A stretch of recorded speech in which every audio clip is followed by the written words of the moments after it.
Senior journalist Rehana తన కవితా సంకలనంలో రాజకీయాలపై రాసిన కవితలను నేటి తరం నాయకులు ఆదర్శంగా తీసుకోవాలని హర్యానా గవర్నర్ బండారు దత్తాత్రేయ అన్నారు.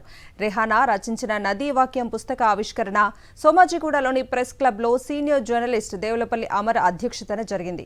కార్యక్రమానికి ముఖ్య అతిథిగా హాజరైన హర్యానా గవర్నర్ దత్తాత్రేయ పుస్తకాన్ని ఆవిష్కరించారు.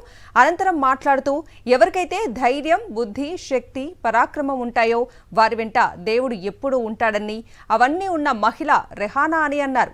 కార్యక్రమంలో Telangana media academy chairman K Srinivas Reddy, AP media academy chairman Kommineni Srinivasarao పాల్గొన్నారు.